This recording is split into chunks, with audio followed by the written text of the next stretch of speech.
Natural disasters, IT collapses and restructuring have pushed Virgin Australia into the red. The airline posted an after-tax loss of nearly $68 million, more than analysts expected.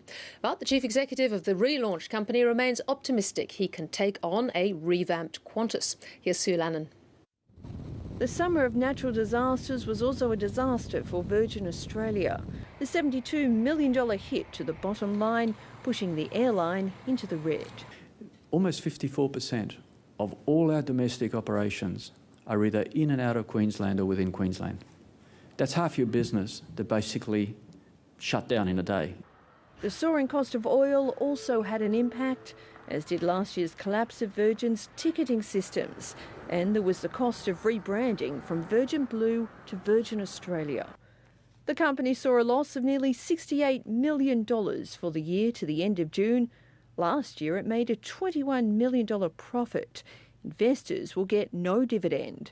All the losses were in Virgin's domestic operations, and it was at pains to point out that unlike Qantas, its international airline is making a profit.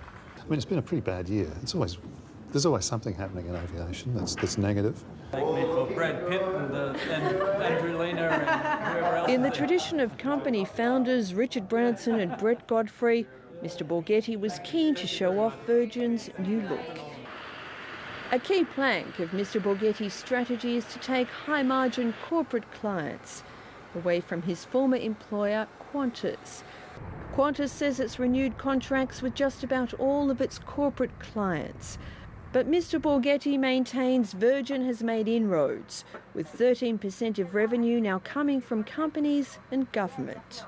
Are you getting some corporates from Qantas? Have you won some from Qantas? Yes, we have. Can you say who? No.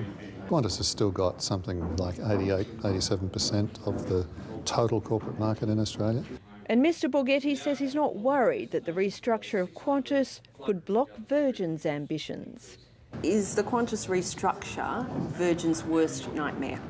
No, it's not. I haven't had a nightmare from any competitor. Mr Borghetti was also playing the industrial relations card, in contrast to Qantas boss Alan Joyce, who is at war with the unions. Even with industrial peace, Virgin, like Qantas, has many challenges ahead. It's a work in progress, Virgin, and potentially going into the next year, I'd rather be sitting on a Virgin share than a Qantas share. Investors seem to agree. Virgin shares rose nearly 15% to 27 cents.